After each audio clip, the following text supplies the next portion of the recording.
그래서 저는 이 콜라보 제품들을 보면서 아, 근데 그거 어때요? 나 뭐? 갑자기 콜라보 하니까 자사 콜라보 하니까 그거 괜찮은 것 같아. 켈로그 물에 빠져서 한 2분 있던 우유 어때? 우유에다 설탕 타는 거지. 아 근데 그래도 브랜드 이미지적으로 그런 거 좋아하잖아. 켈로그 우유. 초코 우유에다가 그치 약간. 아 근데 뭔 말인지 뭔 아는데 말인지 알지? 그 근데 감성 너무 알지? 너무 이 브랜딩이 너무 짜쳐. 먹다 남은 우유잖아 결국에. 너는 왜 적셔 먹어? F&B 이슈의 모든 것. 푸드 이슈. 네, 안녕하십니까. 푸드 이슈 그리고 어차피 음식 이야기 디와입니다. 네 안녕하세요 제리입니다. 자, 오늘 푸드 이슈가 이렇게 성장했습니다. 어떻게 성장했죠? 사실 이 푸드 이슈가 사실 그 전에 저희가 팟캐스트로만 진행했을 때 그 이슈만 쏙쏙 골라서 전달해서 사람들이 굉장히 또 반응이 좋았던 프로그램인데 네. 이렇게 저희가 또 약간 이렇게 좀 새로운 정보를 전달하는 네. 유튜브의 형태로 아, 변화했으니 성장했다. 한 번도 유튜브를 한 적이 없나? 푸드 이슈는 한 적은 없는 것 같아요. 음. 네, 그래서 저희가 좀 각 잡고 네. 오늘은 이제 이 F&B가 맞나요? F&B 뭐 사실 외식도 될 수도 있고 네. 식품이 될 수도 있고 한데 우리도 못 정했기 때문에 그렇지. 좀 두루뭉실하게 F&B로 가야 되지 않을까? 먹는 것에 대한 그쵸? 이슈? 먹는 이슈. 예. 알겠습니다. 그게 뭐 경제, 사회, 문화, 정치 뭐 이런 거 들어가나요? 뭐 정치까지. 아 정치가 들어갈 수도 있어요. 정치가 예, 들어갈 수 있나요? 들어갈 수도 있는데. 알겠습니다. 여튼. 우리가 살고 있는 그 어떠한 그 범위 안에서 음식이라는 카테고리로 어떠한 이슈들을 활용해서 오늘 한번 진행해 보도록 하겠습니다. 자, 시작부터 근데 좀 기분이 좋지 않습니다. 왜죠? 일단 그 제가 오늘 푸드 이슈를 한다는 걸 처음 들었는데요. 뭘 오늘 들어? 내가 저번 주에도 말했는데. 그러니까 근데 저는 진행을 할 줄 몰랐어요. 저한테 진행을 맡기더라고요. 그럼 뭐 그리고- 치킨집에서 내가 말했는데 뭘 이제 와서 그래? 그리고 조금 불쾌한 건 원샷을 본인만 아. 갖고 있다는 거. 그러니까 나는 원샷이 없어. 그러니까 좀 그게 약간 불쾌해.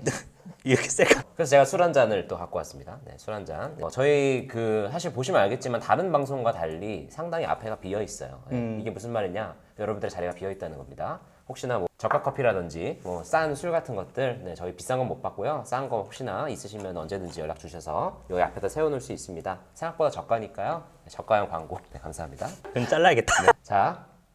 자 오늘 제리 씨가 준비한 이슈 하나씩 한번 이야기해 보도록 하죠. 그래요.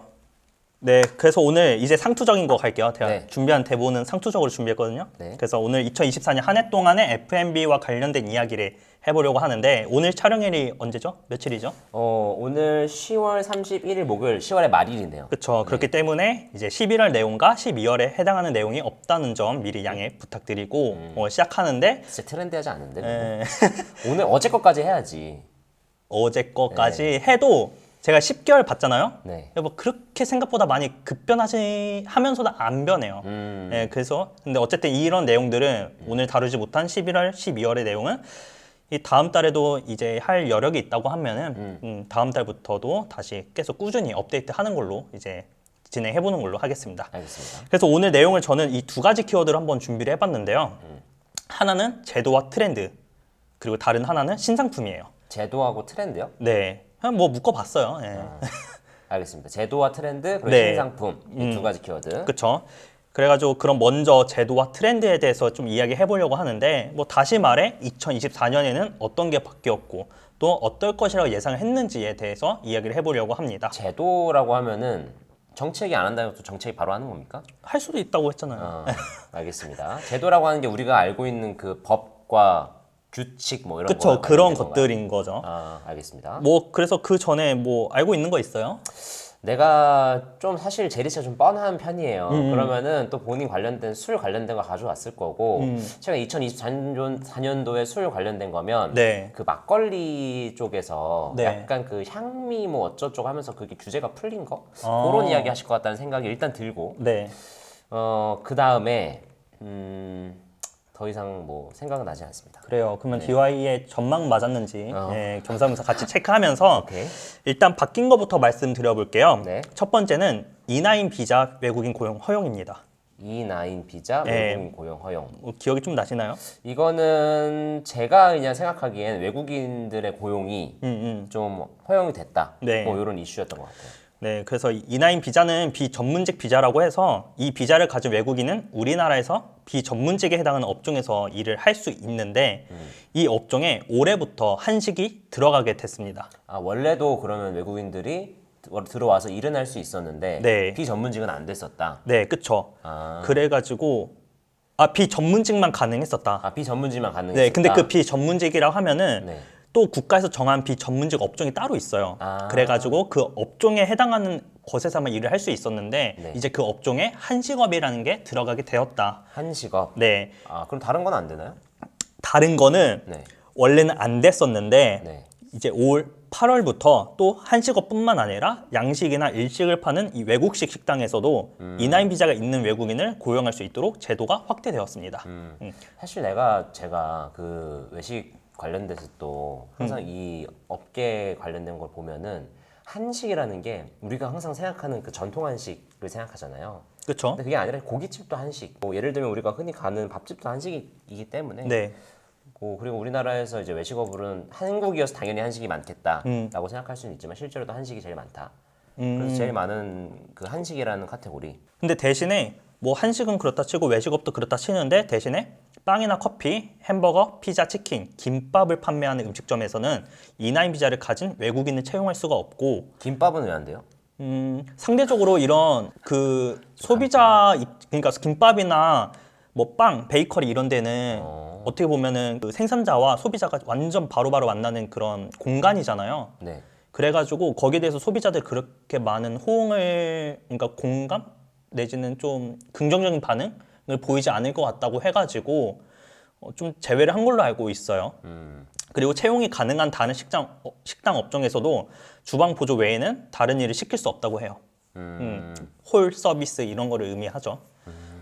그렇다면 이 제도 과연 성공적이었을까라고 한다면 네. 정책 자체가 시행된 지는 이제 딱 반년이 지나긴 했지만 8월에 한식업에서 외식업으로 확대한 이유 중 하나가 생각보다 유의미한 효과를 내지 못하고 있기 때문이라고들 하거든요. 이런 점을 미뤄봤을 때 역시나 성공적으로 흐르고 있다고 할 수는 없을 것 같고 또 노동계 한편에서는 인력난이 노동이 가능한 사람의 수가 적어서 일어나는 게 아니라 열악한 처우 때문에 일어나는 것이라고 주장하는 만큼 이제 인력난 해결을 위해 내년에는 또 다른 방안을 고민하고 적용해 봐야 하지 않을까 싶습니다.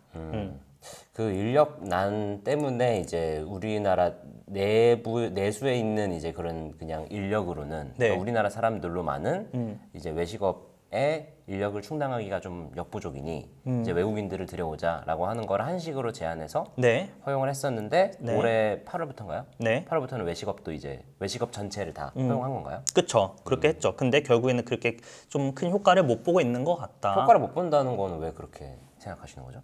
효과를 못 보는 것 자체가 뭔가 이게 활발하게 그 해외 외국에서 인력이 들어오고 또 채용이 이루어지고 해야 되는데 그게 좀 너무 제한을 걸어둔 걸 수도 있고 그래서 그거를 이용한 사람이 많이 없다는 거예요 결국에는. 근데 최근에 음식점 가면 외국인들 많잖아요.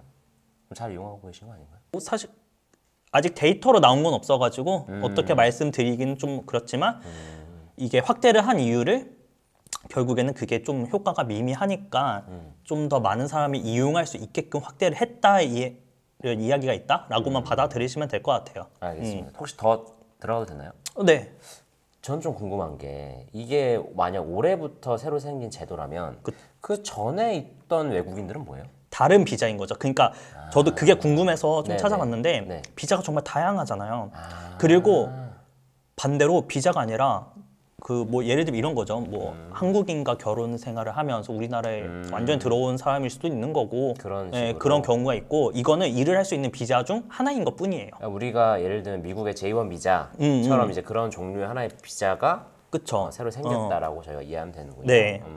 이제 조금 이해가 됐습니다. 되게 일할 수 있는 비자는 많다. 우리도 그러듯이. 그렇죠. 예. 또 인력난 관련돼서 또 우리가 저기 유튜브 조회수가 그쵸. 3만이에요, 3만. 네, 제가 또 거기서 그 음을 너무 많이 해가지고 요즘 또 달리더라고. 그래서 지금 또 갑자기 그 관련돼서 이야기하시는데 좀 겁나서 또 갑자기 사리게 됐어요. 그 지금도 며칠 전에도 진짜 거슬리네. 그러니까. 예. 죄송합니다, 여러분. 전화 오신 줄 알았죠? 최대한 자제해 보도록 하겠습니다. 그래요. 네.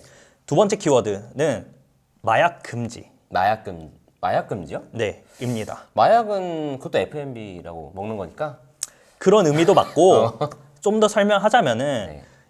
흔히 중독성이 강할 만큼 맛있는 음식을 마약 땡땡땡이라고 부르는데 올해 1월부터는 마약 또는 마약과 관련된 단어를 사용할 수 없도록 이제 법률이 개정 공포되면서 7월부터는 완전히 금지가 됐습니다. 아, 실질적으로 그 우리가 흔히 먹은 유해한 마약이 아니라 그쵸. 약간 중독성 있는 김밥, 네, 마약 김밥, 마약 김밥, 마약 떡볶이, 마약 떡볶이. 마약 옥수수 이런 것도 있었잖아요. 아, 그런 그 명칭을 못 쓴다. 네, 그게 올해부터 어느 정도 적용이 되고 있다. 그래서 이에 따라 가게 명이나 음식 이름, 음식 설명 등에 대마나 마약이라는 단어를 사용할 경우 또는 이런 유해 물질을 떠오르게 할 수 있는 단어를 사용할 경우 부당 광고로서 행정 처분을 받을 수 있게 됐다고 합니다.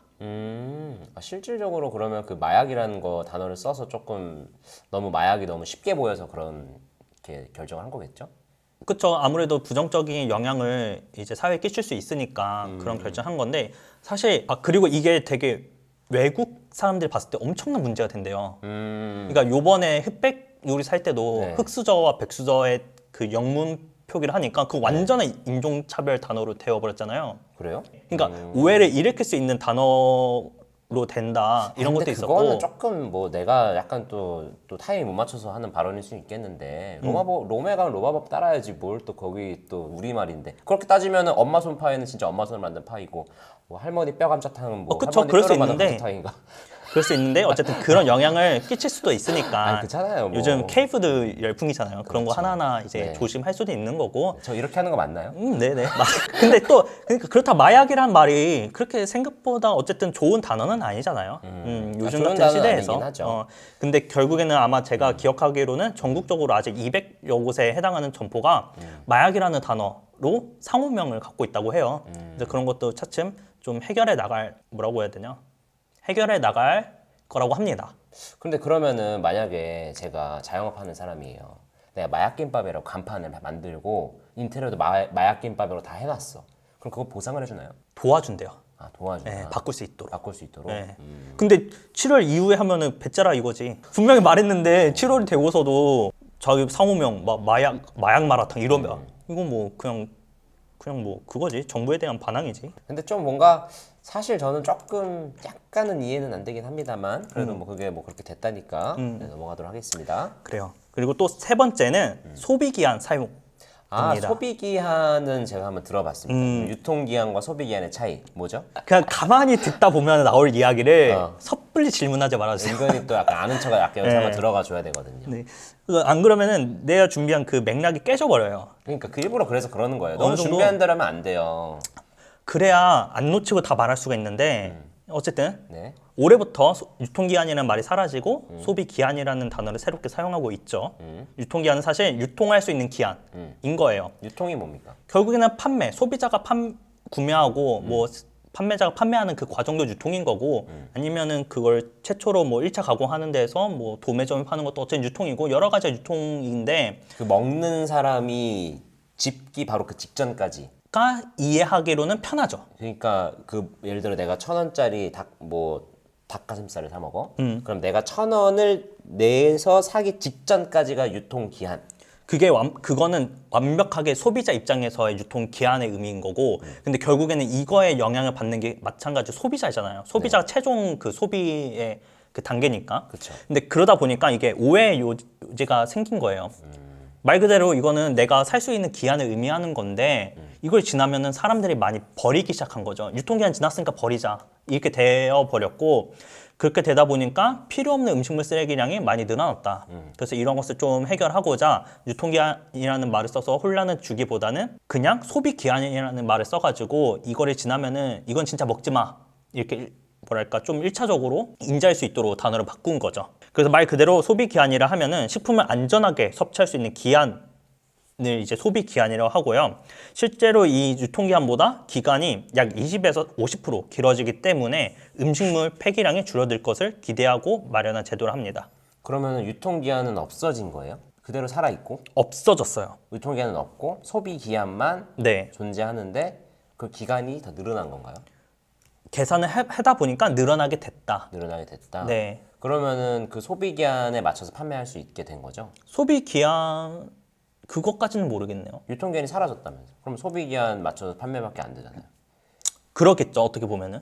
예, 근데 유통기한인 것은 그 우리나라 식품 규격의 단어를 지칭하는 그런 기구가 있잖아요. 네. 그 안에서는 완전히 사라졌다고 해요. 근데 대신 어디에서 살아있냐면은 유제품.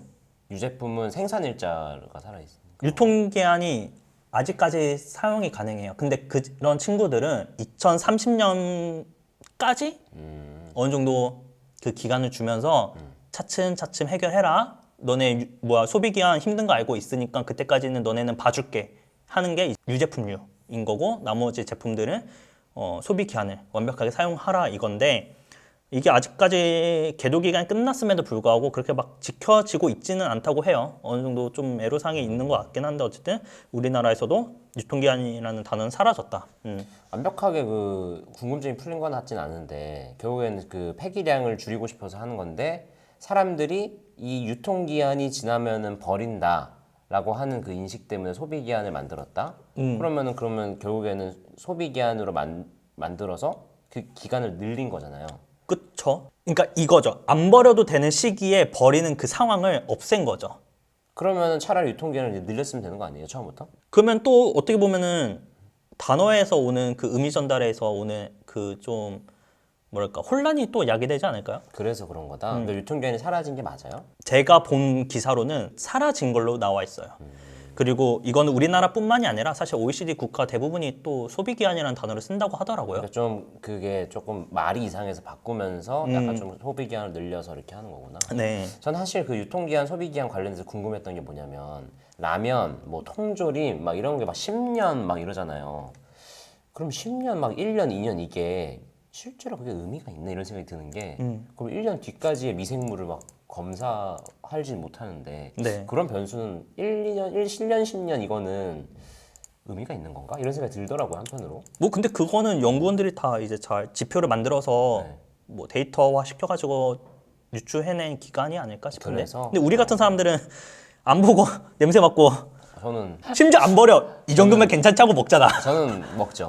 저는 이제 끓이면 다 괜찮다. 그러니까 우리 같은 사람은 사실 뭐 그렇게 큰 상관이 없을 수도 있는데 어쨌든 올해 들어서 바뀐 제도 중 하나다. 소비기한 사용을. 소비기한으로 보면 된다. 그리고 마지막 네 번째는 개식용 금지법입니다. 아, 게시용 금지법. 네. 그래서 이건 올해부터 적용되는 건 아니지만 뭐 그래도 올해 일어난 일이라서 한번 가져와 봤는데 올해 1월 9일 국회에서 개식용 금지법이 통과됐고 이에 따라 3년 후인 2027년부터는 식용 목적으로 개를 키우거나 도살할 수 없고요. 개를 원료로 한 식품을 유통하거나 판매할 수도 없게 됐습니다. 이제 그러면 우리나라에서 개고기를 먹는다라고 하는 그 행위나 그 장면은 없어지는 거네요. 그쵸. 법적으로. 뭐 어디에선 있을 수 있죠. 뭐 아까 말했던 마약도 뭐 법적으로는 안 되는데. 그쵸. 아 근데 법적으로는 없는 장면. 네, 이제 어떻게 보면은 개고기를 먹었던 거 뭐 사실 부정할 수 없는 우리의 역사 속 식문화 중 하나죠. 그렇죠. 네. 우리가 흔히 지금 우리가 맛있게 먹고 있는 육개장 이라는 것도 사실 육개장의 개자가 그 개고기 개자입니다. 어쨌든 그래서 이 법이 또 통과가 되면서 개고기라는 식문화는 이제 진짜로 완전히 역사 속으로 사라질 일만 남았다라고 봐주시면 될 것 아, 같습니다. 이미 확정이 돼서 남았구나. 네, 네. 그러면은 그 기존에 그러면 그 개를 유통하고 키우던 그런 분들은 다 어떻게 되는 겁니까? 정리를 해야죠. 정리를 해야 되는. 네. 그래서 시간을 주신 거구나. 그쵸?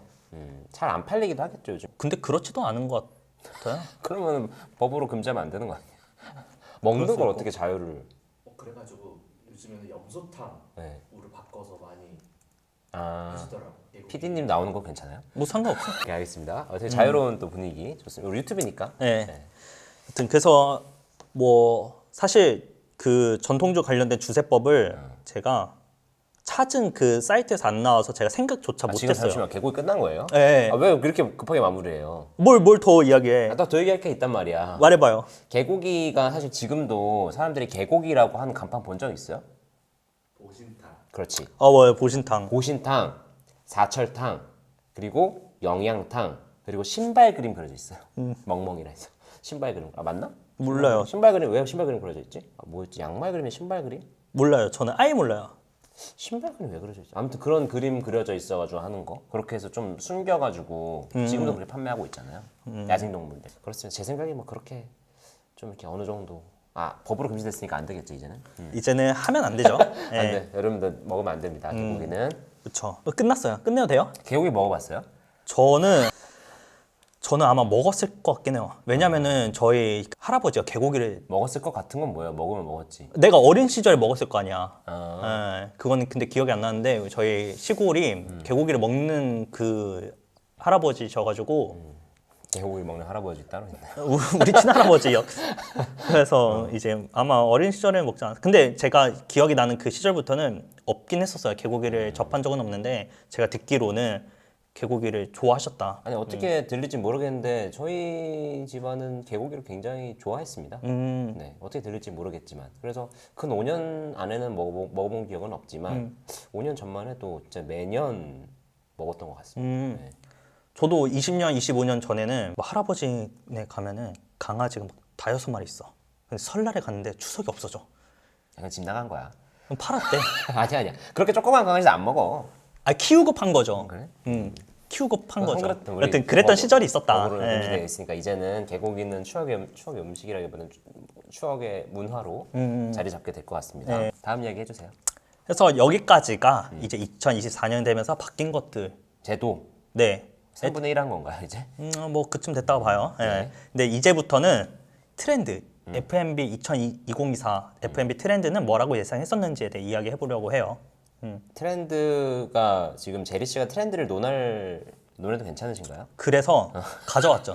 근거가 있다. 네, 그래서 가져왔죠. 네네. 뭐냐면은 트렌드 하지 않은 것 같아요. 요 와중이 뭐야. 그래서 가져온 게 2023년 11월에 열린 2024 식품외식 산업 전망 대회에서 이제 서울대 푸드 비즈니스 랩의 문정훈 교수님께서 네, 유명하신 또 그쵸? 분이죠. 이야기한 2024년 식품 트렌드의 핵심 키워드는 헬스 앤 웰니스라고 했는데요. 베껴오신 거예요? 그쵸? 예. 내가 뭐라고 그거를 하겠어요. 그렇지. 여기 출처 하나 남겨놔. 출처. 예, 그래서 가져왔는데 웰니스 뭔지 아세요? 웰리스. 모르면은- 알죠? 건강하게 살자. 맞아요. 근데 헬스 앤 웰니스라고 했잖아요. 예, 헬스는 질병이 없는 건강 상태를 의미해요. 그냥. 근데 반대로 웰니스는 건강도 건강인데 신체적, 정신적, 사회적, 감정적, 영적 건강 등을 조화롭게 유지하며 더 나은 삶의 질을 추구하는 상태. 즉 능동적으로 건강 라이프스타일을 추구하는 그런 행동, 노력을 의미한다고 해요. 옛날에 그 대학생 때 건강이란 정의하면은 신체적, 육체적, 마지막 정신적, 정신적, 육체적 같은 거구나. 신체적, 뭐였지? 정신적. 정신적 또 뭐였지? 사회적 건강. 뭐 그렇게 세 개 얘기했던 것 같은데, 그렇죠? 그쵸? 그런 비슷한 이야기네요. 맞아요. 맥락상. 비슷해요. 그냥 건강한 걸 추구한다라고 봐주시면 되는데 이것의 FME 관점으로 보면은 건강하고 편리한 간편식 그리고 지속 가능성 나를 너무 부담스럽잖아. 이 구도 맞잖아요. 너무 가까워. 맞는데 너무 지그지. 아니요, 뭐 잘못하다. FMB 관점 보면은 건강하고 편리한 간편식 몇 편 간점이요? 관점으로 보면 건강하고 편리한 간편식이 있고 지속 가능성 식품이 있고 대체육, 기능성 식품 등으로 나누어 볼 수 있는데 이게 다 비슷한 맥락이라서 사실 딱딱 나눠서 말씀드리기보다는 주저리 좀 말씀드려볼게요.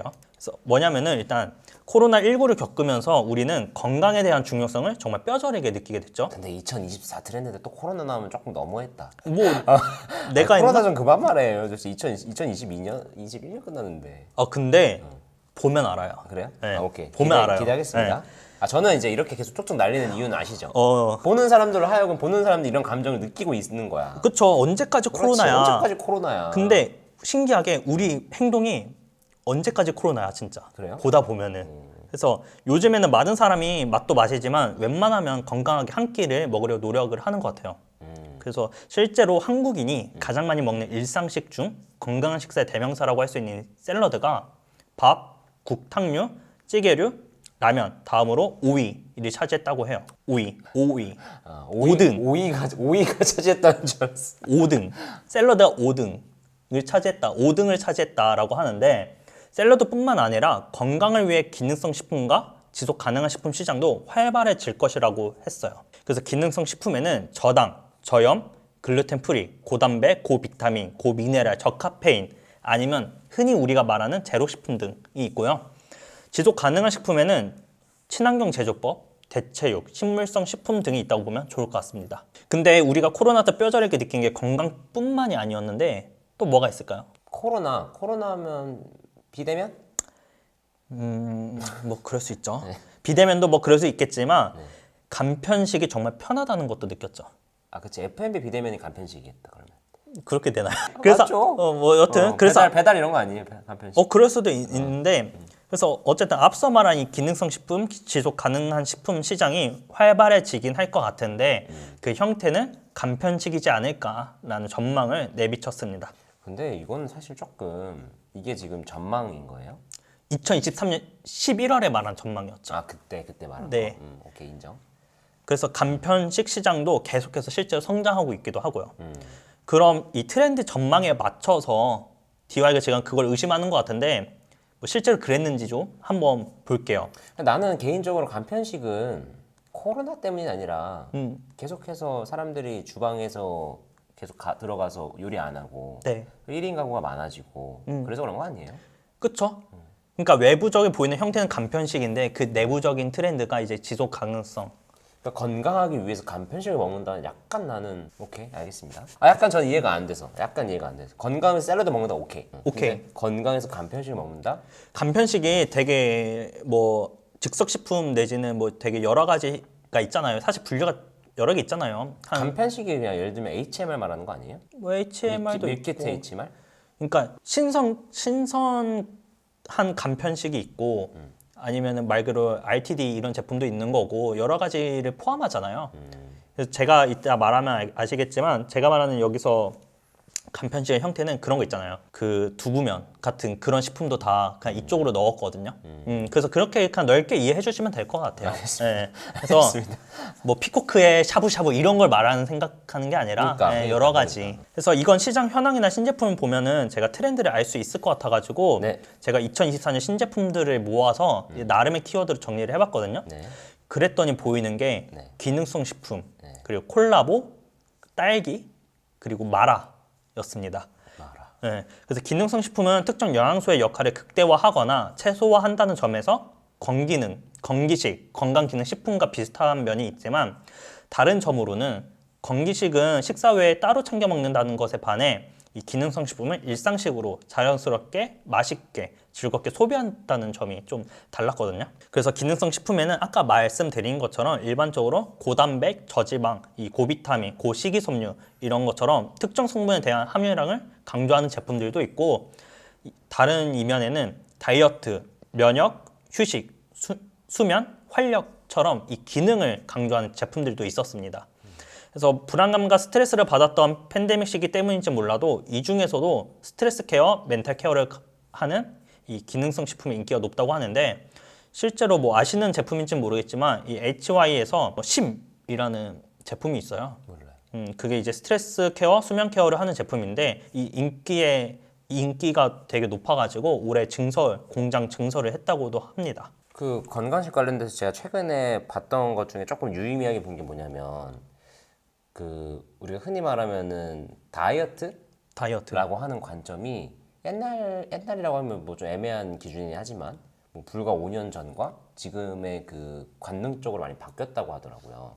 예를 들면 옛날에는 좀 말려서 살 빼는 게 되게 중요했잖아요.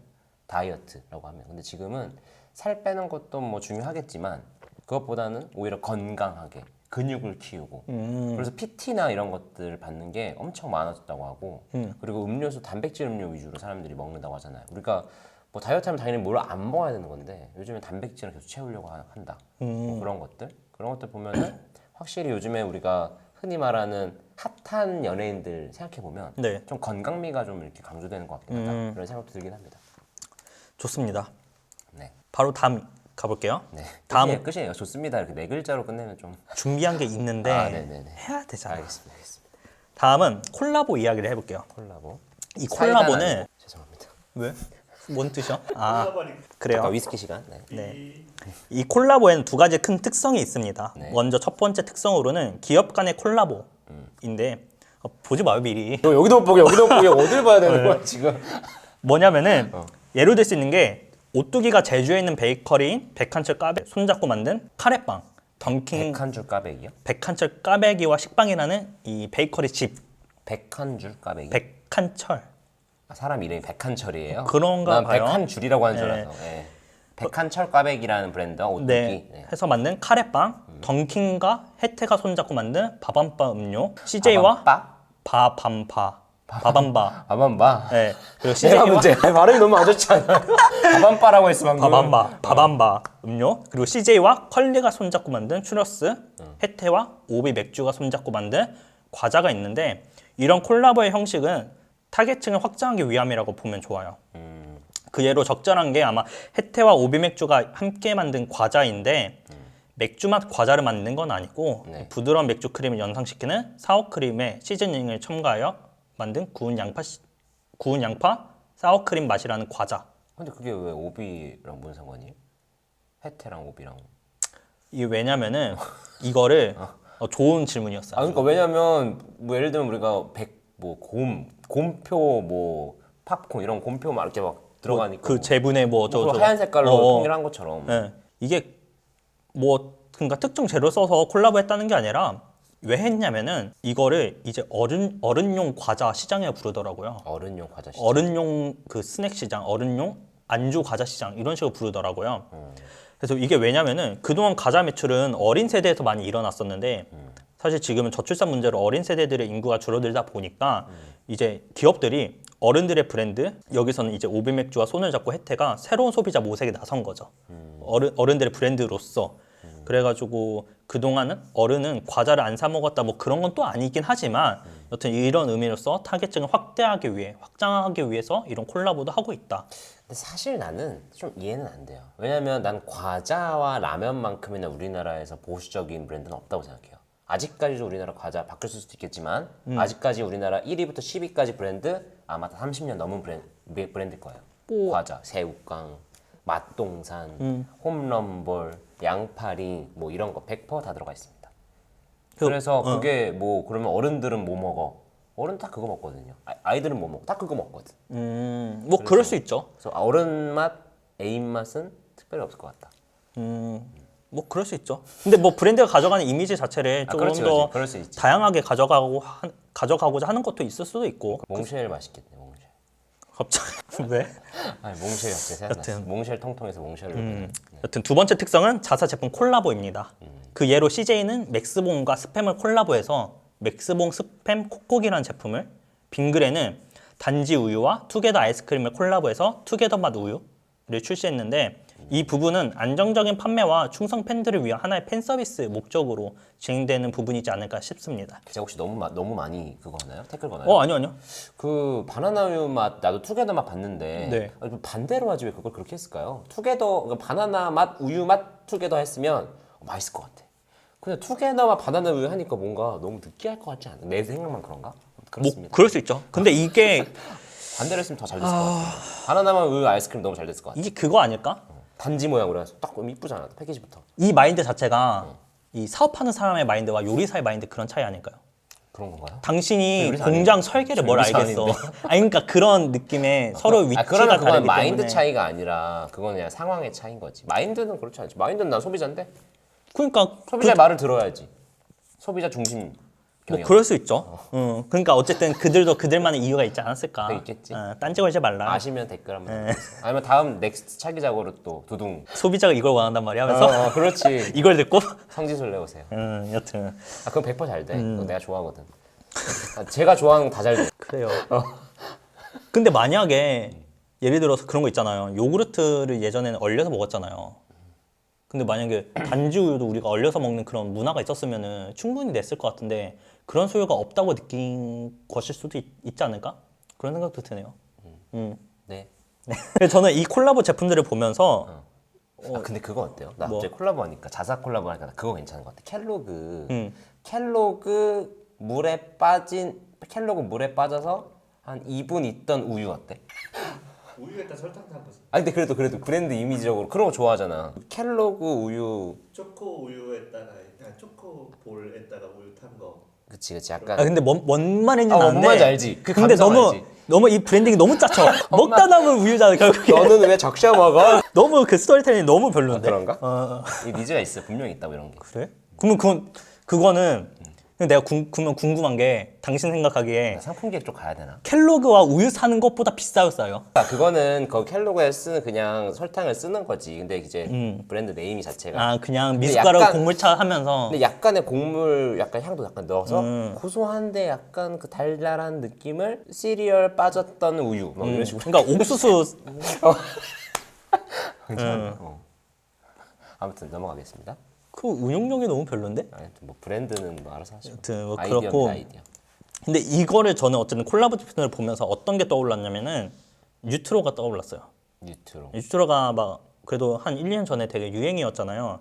근데 이게 왜 떠올랐냐면은 뉴트로가 되게 콜라보에 반대되는 의미인 것 같다라는 생각으로 떠올랐거든요. 왜냐하면 다시 콜라보는 결국에는 세상에 없던 제품의 그런 새로운 맛인데 뉴트로는 사실 원래 있었던 맛이 있잖아요. 그냥 즐기는 방식을 조금 어떻게 보면 차이를 둔 거지. 그런 인점에서 뉴트로는 좀 많이 외식 시장, 식품 시장에서 완전히 사라지지 않나 거의 이런 생각이 들더라고요. 그래서 물론 나중에 또 뉴트로 시장이 올 수도 있을 텐데 그런 시장이 올 때는 좀 역시나 그런 시장이 오면은 반대로 좀 콜라보 내지는 새로운 상품을 내는 것을 좀 주저하고 오히려 그 과거의 세계관에 좀 더 몰입하면서 좀 시장을 만들어 나가면 좋지 않을까 오히려 그런 생각을 하게 되더라고요. 사실 저는 뭐 소신발언 하자면 약간 코에 가면 코걸이고 귀에 가면 귀걸이 같아요. 뭐 뉴트로 클래식 뭐 콜라보 뭐 다 솔직히 저는 이거 이렇게 보면 뉴트로고 이렇게 보면 콜라보고 저렇게 보면은 레트로고 이렇게 보면은 갑자기 뭐 MG 뭐 이런 느낌이라서 좀 어떻게 보느냐에 따라서 관점의 차이가 있는 것 같다. 그렇죠. 근데 그건 필요하다는 거죠. 누가 봐도 요즘에는 다 콜라보라는 단어 쓰는데 내가 봤을 때 이거 뉴트로 관점인데? 라고 해서 뉴트로 하면 안 된다는 거지.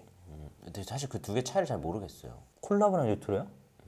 예를 들어 우리가 옛날에 뭐 말표 맥주 예를 들면 그러면 그것도 약간 레트로 감성 있는 거 아니에요? 근데 그러니까 그건 콜라보기도 하잖아. 당신 말대로 똑같은 건데 관점에 따라서 그때 당시에는 뉴트로가 되게 유행이었잖아요. 근데 걷다 대고 나는 이건 콜라보라는 브랜딩 입히면은 안 될 수도 있다는 거죠. 시장에선 살아남지 그러니까 못할 수도 있다. 코에 가면 코걸이, 귀에 가면 귀걸이. 그 느낌. 그러니까 그 관점을 잘 보고서 그거를 잘 타고 가야 된다. 그러면은 제리 씨가 생각하기에 2024년 가장 성공한 콜라보는 뭐라고 생각하십니까? 식품 제품 중에. 저는 사실 잘 모르겠어요. 그러니까 자료가 찾아서 있으니까 저도 한 거고 이게 계속 꾸준히 나오는 거 보면은 결국엔 시장에 수요가 있다는 말일 텐데 사실 실질적으로 저는 이렇게 사 먹어 본 적은 없거든요. 이런 그 콜라보 제품들을. 그러니까 뭐 은연중에 있을 수는 있겠지만 작정하고 사 먹은 적은 없지 않나? 이런 생각이 들더라고요. 저는 약간 올해 가장 좀 괜찮았다고 생각했던 게 연세유 크림빵. 근데 그건 콜라보인가? 콜라보는 아닌 것 같긴 한데 뭔가 그런 오리지널리티를 잘 살린 제품들 이런 것들이 좀 전 유독 편의점이 가장 그 편의점이 제일 그 상품 기획에 거의 뭐 끝판왕이다? 끝판왕이라 생각하거든요. 특히나 이 식품이나 유통 쪽으로는. 네. 그렇게 보다 보면은 항상 그 매대에 연세우유 크림빵이 올라가 있는 걸 보면서 아 이게 사람들이 실제로도 많이 사 먹기도 하고 그리고 맛도 막 여러 가지 나오는 걸 보면서 아 이게 되게 상품적으로 되게 잘 나가나 보다. 단가도 높더라고요. 3,000원? 3,500원? 편의점 제품은 사실. 그래서 뭔가 성공적인 것 같다. 좀 약간 지금 또 관점은 너무 달라지긴 했지만 네. 카톡 보세요. 말이 길어지길래. 죄송해요. 그리고 다음 키워드는 딸기. 딸기. 예. 미리 말하지만 다 짧게 준비했어요. 네. 예. 딸기는 제가 다 길게 만들어 드릴게요. 왜 가져왔냐면은 이 신제품들을 보다 보면 생각보다 시즈널한 제품이 없어요. 딸기. 그러니까 제가 이 외식을 본 게 아니라 이거는 좀 식품 관점에서 봐서 그런지 몰라도 시즌하는 특징이 생각보다 없거든요. 근데 유난히 겨울에서 봄까지는 너도 나도 할 것 없이 딸기 제품을 내놓더라고요. 그래서 이게 좀 되게 신기해서 가져와 봤습니다. 진짜 엄청 몰려 있어요. 그리고 마지막 키워드는 아니 그 끝난 거예요? 그 왜 그런 줄 알아요? 딸기가 왜 유독 겨울하고 봄에 진짜 그렇게 많이 나오는지 아세요? 왜죠? 왜냐면 딸기라고 하는 그 과일 메뉴 자체가 원래 제철이 겨울이 아니잖아요. 네. 제철이 원래 그 그쵸. 봄 정도? 봄? 4월 정도였던 것 같아. 그래서 땅에서 나오는 딸기는 그렇게 나오는 거고 네. 우리가 지금 먹고 있는 건 하우스 재배. 그러니까 수경 재배하는 딸기란 말이에요. 그럼 왜 그렇게 수경 재배를 했느냐? 일단 품종이 되게 좋아졌지. 당도가 높은 우리나라가 딸기 하면 당도 높은 거가 최고를 치는데 그렇게 해서 그렇게 재배한 딸기들이 되게 당도가 높은가 봐요. 땅에서 나는 건 오히려 좀 신맛도 있고 그런가 봐. 근데 향은 풍부하지만. 그래서 그렇게 단맛이 강조된 딸기를 먹으려고 하다 보니까 그런 식으로 하우스 재배가 괜찮았고 근데 막상 이게 딸기도 제철도 결국 마케팅이거든요. 그쵸. 마케팅이 먹혀야 돼. 근데 딸기가 왜 마케팅적으로 겨울에 성공할 수밖에 없냐면 케이크 때문에 그래. 딸기 생크림 케이크. 계절적으로 케이크가 가장 많이 팔리는 시즌이 언제예요? 뭐 연말, 겨울이지, 연초, 겨울. 겨울이지. 기념일이 많으니까. 그러다 보면은 그 흰 색깔 생크림에 어울리는 과일이 딸기밖에 없는 거야. 빨간 색깔 딸기밖에. 그러면서 마케팅적으로 뜬 케이스가 딸기예요. 그래서 마케팅적으로 많이 사용할 수밖에 없어. 그리고 색감적으로 우리나라가 실패하지 않는 그 마케팅 딸기 또 뭐예요? 매운맛. 빨간색이라는 거야. 이 빨간색은 마케팅적으로 무조건 성공할 수밖에 없다. 눈에 띄니까. 그러니까 제가 가져온 이유가 그런 거예요. 그냥 공감해주세요. 제철이라는 게 사실 겨울엔 뭐 봄엔 딸기, 뭐 여름엔 여름 과일이 또 있고 가을엔 가을 과일이 따로 있을 텐데 유난히 딸기가 그런 파워를 갖고 있는 것 같다. 그 제철 과일들 중에서도. 그래서 이거를 듣는 분들이라고 하면은 겨울에서 봄 사이에 딸기만큼은 놓치지 말아라. 이런 느낌. 근데 최근에는 그런 제철 마케팅 하는 곳들이 꽤 많아진 것 같긴 한데 뭐 이런 것도 있고. 밤 티라미슈는 뭐 밤 티라미슈가 그 밤 티라미슈 나와서가 아니라 밤 관련된 그 제품들이 꽤 많아요. 겨울 되면. 없진 않죠. 당연히 없진 않은데 유난히 도드라지는 게 딸기다. 그렇죠. 예. 근데 그거를 안 사용할 수가 없죠, 당연히. 그 시기에 나오는 재료가 그 제철들이 가장 많이 나오고 가장 맛있을 텐데 그거를 활용하는 건 당연한데 유난히 마케팅으로도 많이 활용되는 게 딸기다. 개 중에서도 그렇게 봐주시면 좋을 것 같습니다. 네. 그리고 마지막 키워드는 마라.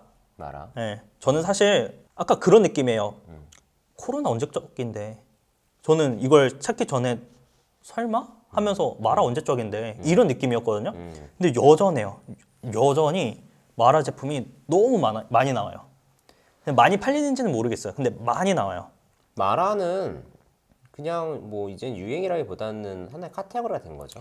그래서 저도 이게 어떻게 되면은 어쩌다가는 이 K푸드 카테고리 안에 마라가 있게 되지 않을까? 이런 생각도 들 정도로 그렇더라고요. K푸드 카테고리에 들어가긴 조금 애매하긴 하지만 근데 그만큼 너무나 유행이니까. 마라의 마와 라가 무슨 뜻인지 다들 아시죠? 너무 이제 많이 나와서 이거는 좀 그거는 지루할 이거 하면 정도로. 돼. 그 우리 네. 마라탕후루. 예. 그거. 모르시는 분들이 있으니까 또 잠깐 또 설명하자면 설명충이 그 마가 이제 마하고 라가 그냥 약간 맛에 관련된 거라고 보면 돼요. 마가 이렇게 얼얼한 산초의 얼얼한 그리고 라가 매운 우리가 흔히 애가 매워 요 매운 게 라 마는 그러니까 얼얼한 매운맛. 그래서 둘 다 매운맛이긴 한데 하나는 산초 매운맛 하나는 냄새나요? 매운맛 매운맛 좋아요. 매운맛 그래서 마라 우리나라 사람 매운 거 좋아하잖아요. 그래서 아마 그런 거 같고 마라를 왜 이렇게 좋아할까 진짜. 근데 어른들은 다 싫어하잖아요. 젊은 어른이에요? 친구들 저는 근데 마라 좋아해요. 근데 마라가 약간 적당히 들어간 걸 좋아하지 막 마라 이러고 너무 안 좋아해. 저는 마라를 안 먹어서 여튼 본인이 안 좋아하니까 결국엔 또 난 좋아해. 나는 재밌어해. 맛있어. 마라 안 좋아. 마라샹궈 안 좋아. 마라샹궈 더 제일 맛있지. 마라샹궈가 더 맛있지. 먹을 수 있지. 큰일 날 뻔네. 말 조심하세요. 네. 또 댓글 올라옵니다. 맛 너무 많이 했나 지금? 뭐 저도 많이 했어요. 가시죠. 하여튼 그래서 이제 그렇게 있다. 제가 어쨌든 키워드를 신상품을 키워드로 봤을 때 좀 보여줬던 게 처음에 말씀드린 것처럼 기능성 식품 그리고 뭐 콜라보 딸기, 마라 정도를 이제 발견할 수 있었다. 이고 2024년 트렌드로 전망한 친환경 지속 가능성 등의 키워드도 신상품에서는 볼 수는 없었지만 그리고 또 유의미한 수치는 아니어서 다루진 않았는데 제가 큼지막한 자료를 찾다 보니 제가 찾은 자료에 없는 것뿐이지 다른 곳에서는 이제 활발하게 활용하고 있을 수도 있으니까 이런 쪽에 관심이 있으신 분들은 다른 기사를 좀 봐주시면 좋을 것 같아요. 뭐 예를 들면 이런 거예요. 식품 그 기업들이 영업을 하기 위해서 그 사용하는 차들 있잖아요. 그런 차들이 전기차로 많이 이용이 되고 있다. 이런 느낌으로 되게 많이 접근을 하고 있거든요. 식품은 아니어서 안 가져오긴 했지만 여튼 그런 느낌으로 활발히 또는 그런 쪽에서 어쨌든 활용을 하고 있으니까 그런 것도 봐주시면 좋을 것 같다. 저는 뭐 식품 관련돼서 이야기해보자면 식품은 약간 이제는 저는 약간 식품 보통 우리가 과자를 어디서 사 하면 이제는 편의점이라 생각해요. 저는 슈퍼마켓, 뭐 마트 정도 될 수 있긴 한데 또 과자는 또 인터넷에서 잘 안 사잖아요. 과자는 약간 편의점에서 사주는 그 맛이 있잖아. 왜 그래서 그런지 난 그래서 식품 과자 특히나 과자 쪽에 콜라보가 왜 의미가 있어졌냐라고 보면은 약간 유튜브 썸네일 같아. 계속 자극적이어야 되는 것 같아. 나 여기 있어요를 계속 외쳐야 되는 것 같아. 그 편의점 안에서 선택받을 수 있도록. 그래서 보면은 팝콘도 요즘에 넷플릭스 탑 팝콘 아시죠? 알아요. 눈에 딱 보이잖아요. 넷플릭스 팝콘. 막 전보 라면 이런 거 보이죠. 눈에 보이잖아. 나 그런 거 보면서 아, 이 편의점이 결국엔 콘텐츠 싸움하고 있구나. 이 안에 이 좁은 공간 안에서 자기 거 보이려고. 그래서 막 던킨 뭐 나오고 베스킨 뭐 나오고 이런 게 사람들에게 익숙한데 다름을 보여주려고 하는 것 같은 느낌이 좀 든다. 사세요? 네? 그런 거 보이면 사세요? 난 좀 웬만하면 공부용으로 사려고 하지. 저는 맛있어서가 아니라. 저는 딱 그 느낌. 너무 괴식이어서 뭐 괴식까지는 아니에요. 괴식 뭐, 느낌이어서 어떤 거의 괴식은 아닌데? 그냥 그런 콜라보 자체가 너무 그래? 괴식은 없는데. 그러니까 맛을 위해서 접근이 아니라 말 그대로 나 보세요 이런 걸로 접근한 게 보여서 그 이유 같은 이유로 저는 손이 안 끌리는 느낌? 근데 그것도 진짜 전문가들이 얼마나 날밤 새면서 신중하게 한 건데 또 뭐 그렇게 맛이 없진 않을 건데 뭐 당신이 아까 소비자가 원한다는데 괴식까지는 아닌데 소비자가 안 원한다는데 뭐 마라맛 우유 이건 아니잖아요. 마라맛 우유를 괴식으로 보는 것도 어떻게 보면은 그렇죠. 그러면 좀 괴식까지. 근데 마라맛 우유가 어떻게 보면 그 아니 야 뭐 아까 그 뭐 켈로그 그건 터진다니까. 그거는 빨리 차용하세요. 그거는 100%야. 무조건 잘 나와.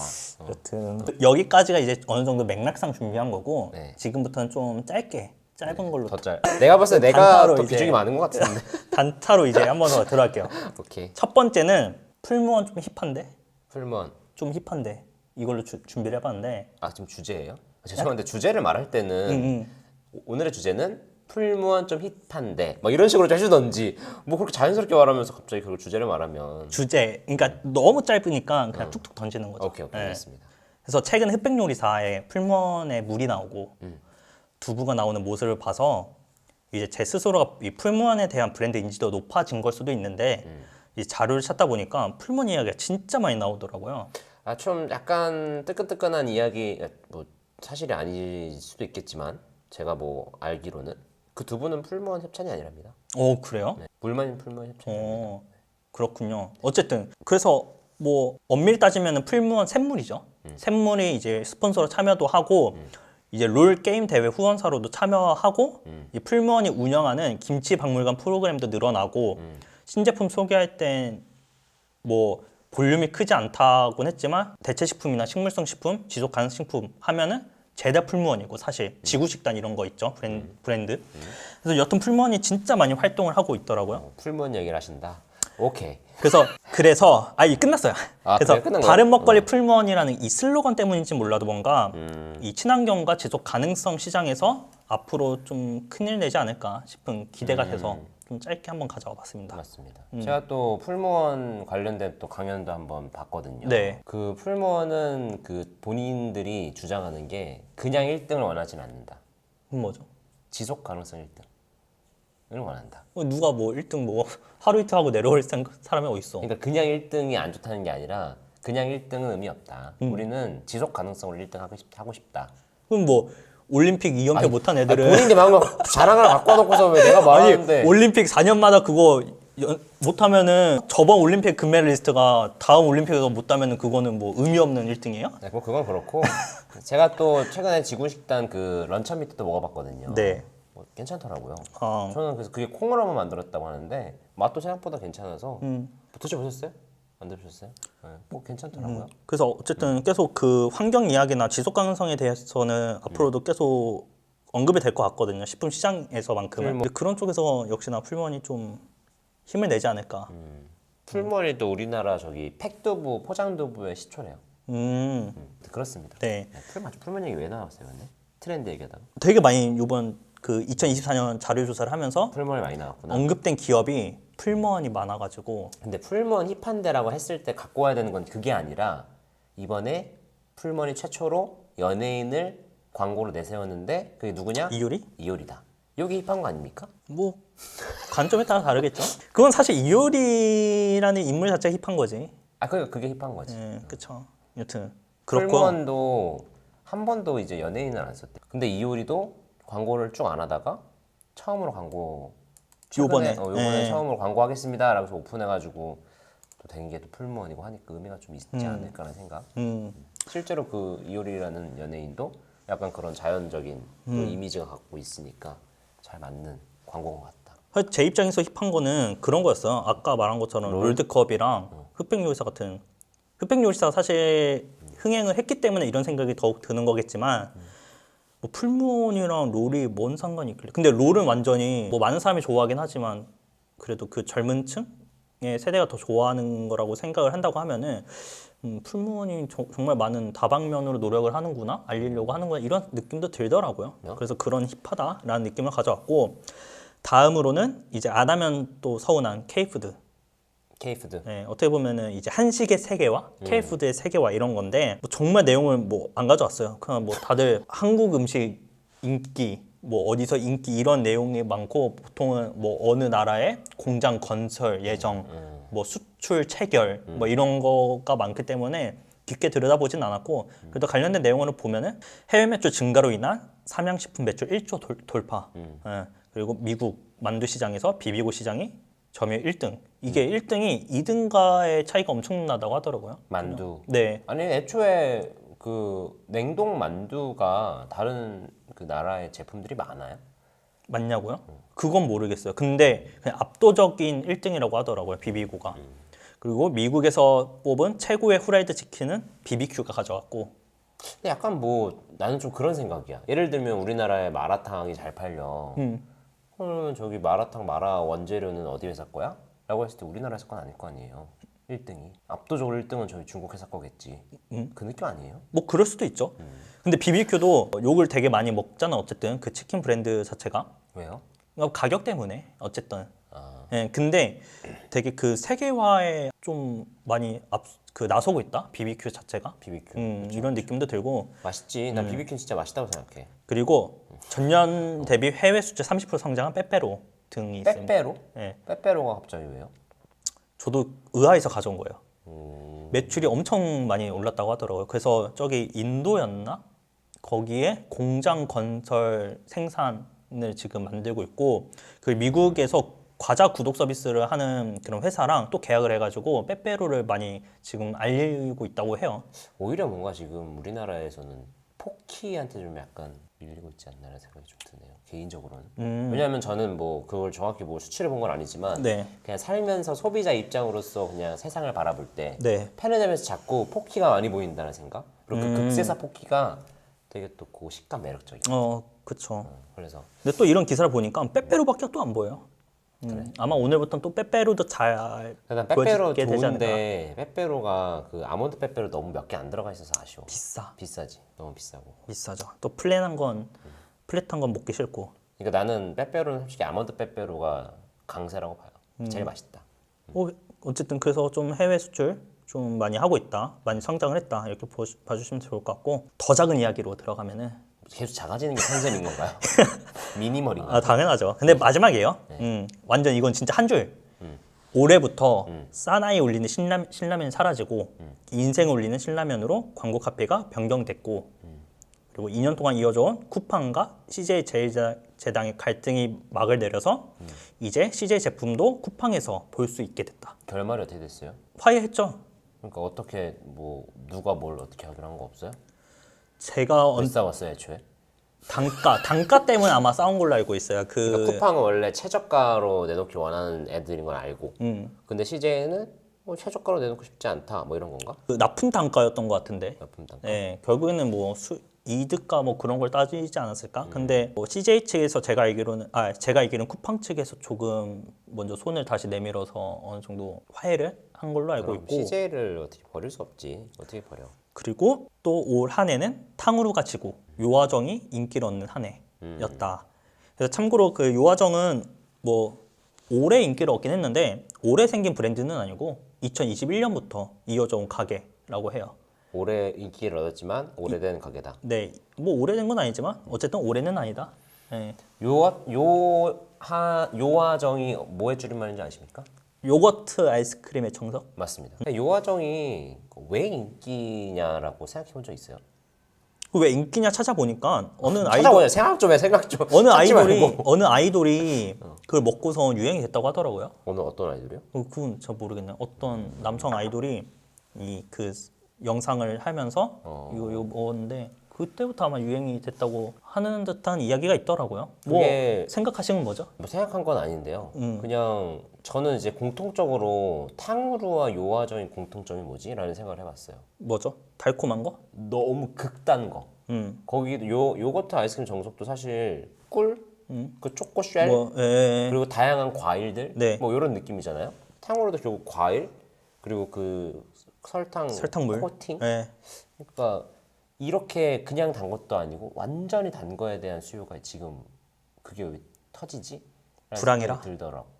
두바이 초콜릿 왜 안 갖고 왔어요? 두바이 초콜릿. 또 두바이 초콜릿이 유행하다 한이였기도 하죠. 그런 건가요? 네. 근데 두바이 초콜릿도 마찬가지로 두바이 디저트들이 되게 단 걸로 유명하잖아. 극단 거. 그래서 또 두바이 초콜릿 한 번도 안 먹어봤어요. 아 두바이 초콜릿? 두바이 초콜릿 스타일 초콜릿도 안 먹어봤어요. 아 두바이 초콜릿은 뭐 그렇게 단지 모르겠는데 두바이 디저트들이 다 그렇게 좀 기름지고 달달하고 이런 게 엄청 강조되어 있는 디저트들이더라고요. 그래서 왜 이렇게 되게 많이 단 게 사람들한테 인기인 건지 아니면 좀 젊은 친구들이 약간 이런 릴스나 쇼츠 이런 쪽으로 좀 인기가 많아진 건지 그런 건 한번 좀 고민해 볼 필요가 있겠다고. 그러니까 그 생각을 릴스도 근데 무시는 못할 것 같아요. 결국에는 그런 걸로 계속 저는 결국에는 쇼폼으로 소비를 다 했으니까 두바이 초콜릿 같은 경우에는 사실 저 같은 경우에는 요화정 하면은 약간 요화정 400억에 매각된 거 뭐 이런 거 이런 이슈가 또 생각이 나긴 하는데 뭐 그렇습니다. 그쵸. 그래요. 네 오늘 뭐 이슈는 여기까지인가요? 네. 뭐 올 한 해 다 돌아봤어요. 이걸로. 열심히 준비하셨네요. 많이 준비했어요. 생각보다 준비한 게 이래서 그렇지. 네. 한 이틀, 3일 정도 뭐 수백 개 기사를 본 것 같아요. 진짜. 근데 어려운 내용 다 뺐지. 어려운 거 뺐고. 네, 어려운 내용 다 빼고. 다음에 한두 개 정도 넣어보세요. 근데 그래서 이거를 근데 어디서 알아봤냐라고 궁금해 하실 분도 있을 것 같아가지고 제가 알아본 거는 사실 일단 큰 두 개의 그 기사 채널이 있죠. 식품음료 신문이랑 식품 외식 경제 이렇게 있고 제가 찾아보니까 인사이트 플랫폼에서도 되게 카드 뉴스를 매주 발행을 하더라고요. 뭐 모르셨어요? 네. 그래서 그것도 좀 보고 일단 그렇기도 하고 뭐 다양한 뉴스레터들 F&B 뉴스레터 요즘 많이 운영을 하고 있긴 하니까 그것도 참고하고 또 구글 키워드 알림이 이런 기능을 활용하면은 이제 관련된 소식을 바로바로 받아볼 수 있으니까 궁금하신 분들 평소에 이런 것들 참고하면서 이제 하면 좋을 것 같다. 네. F&B 뉴스는 사실 뭐 뉴스 뭐 이런 것도 찾아봐도 좋은데요. 워낙 광고가 많아서 그런 구별하는 게 힘들고 맞아요. 편의점하고 마트 시장을 주기적으로 가세요. 그게 다 뉴스입니다. 쇼핑만 봐도 뭐 어느 정도. 그게 다 뉴스지 뭐. 아무튼 그렇고 뭐 여기 첨언하고 싶은 2024 트렌드가 있나요? 2024 트렌드라고 하면은 뭐 트렌드가 아니라 2024년에 대한 F&B 이야기. 저는 사실 2024년도에는 조금 우리가 숙연해져야 된다 생각합니다. 왜죠? 왜냐면 너무 어려워요. 특히 외식업 쪽으로는 너무너무 어려운 한 해였다. 아직 뭐 마무리할 10월이니까 거의 마무리긴 하지만 10월 말이네요 벌써. 11월이니까 이제 마무리한다고 생각하면은 2024년도에 나 장사 너무 잘 돼요. 너무 행복해하는 사람이 있었느냐? 난 없었다고 생각합니다. 특히나 요즘 외식업 너무너무 어려워요. 일단 내가 임대료 올라가고 내가 빌렸던 돈에 대한 이자 늘어나지. 그리고 식재료값 난리 났지. 뭐 예를 들면 최근에 이슈가 있었던 토마토나 이런 식재료에 대한 수급에 대한 문제들, 그리고 기후 환경에 대한 게 너무 급변해서 뭐 그런 것들에 대한 가격이 막 왔다 갔다 하는 것들, 그리고 인건비, 인력 문제. 그러니까 사실은 문제가 아닌 게 없어. 문제가 아닌 게. 그래서 그런 부분에 있어서 너무나도 힘든 한 해였고, 근데 더 암울한 건 내년이 더 힘들 수도 있겠다라는 생각이 든다. 그래서 그런 부분에 대한 것들이 뭐 트렌드라기보단 실질적으로 이런 상황에 대해서 우리가 좀 고민해 보면 좋겠다라는 생각을 해보긴 했습니다. 또 DYC는 그 대표님들을 많이 만나니까. 그렇죠. 대표님들도 가끔 만나고 하면은 확실히 올해는 조금 어렵다라는 분들이 많다. 특히 그나마 조금 잘 되는 곳들은 그래도 점심 식사를 위주로 좀 판매하는 곳들은 그래도 오피스 상권 위주로는 잘 되는 것 같아요. 음. 그런데 저녁으로 들어가면 진짜 쉽지 않은 것 같다. 특히 2차 술집은 거의 힘들다. 그리고 그나마 최근에 흑백 요리사라고 하는 이제 컨텐츠가 완전히 뜨면서 흥행하면서 그래도 일부 좀 다이닝이라든지 이름 있는 셰프님들 스토리가 있는 분들 위주로 해서 조금 그래도 좀 예약이 차는 것 같긴 한데 그냥 뭐 전체적으로 외식업에 활력이 도는 듯한 느낌이 어느 정도 있는 그렇죠. 거죠. 예, 실제로 그런지는 좀 더 많은 보긴 해야겠지만 시간도 지나고 그래도 확실히 뭐 소비자들이 뭐 이런 그냥 일반적인 끼니를 때우는 식의 음식보다는 내가 외식을 즐긴다라는 거에 관심을 가지기 시작했다. 뭐 이 정도로 볼 수 있겠다라고 생각합니다. 좋습니다. 흑백 요리사 이슈가 사실 2024년도 하반기를 그냥 거의 뒤덮어서 그래서 그 이슈는 뭐 1시간 얘기도 되지 않을까요? 뭐 다음에 그거 준비하세요. 아니요. 아니요. 너무 피로도가 많이 쌓인 콘텐츠를 아니, 그러니까 생각하고 우리는 오히려 좀 다른 얘기 관점으로 봐야지. 흑백 요리사, 회색 요리사 이런 걸로 가야지. 11월 거 준비할게요. 네, 알겠습니다. 여튼 오늘 준비한 이야기는 여기까지고 뭐 이거를 시청하시면서 아니면 청취하시면서 좀 첨언할 수 있는 내용들이 있으시다면 댓글로 달아주시면 좋을 것 같고. 아니, 그런 말 하지 마. 왜요? 무서워. 아, 댓글 웬만하면 달지 마십시오. 댓글은 뭐 칭찬 말고는 하지 마. 네. 여튼 뭐 그런 거 같이 그래도 뭐 아니 댓글 달라고 하죠. 댓글은 이제 이모티콘 제외하고요. 웬만하면 하지 마세요. 오늘 준비한 이야기는 여기까지로 네. 하겠습니다. 알겠습니다. 오늘 저희 푸드 이슈 맞죠? 푸드 이슈. 네. 푸드 이슈 첫 번째 시간. 요 컨셉이 어떤지는 잘 모르겠어요. 여러분 댓글을 안 다실 거기 때문에 어떤지는 모르겠지만 그래도 저희 뚝심 있게 네. 뭐 1회 했으니까 네. 2회도 한번 해보도록 하겠습니다. 네, 좋아요. 그럼 여기서 어떻게 끝내죠? 뭐 기존대로 해야죠. 끝.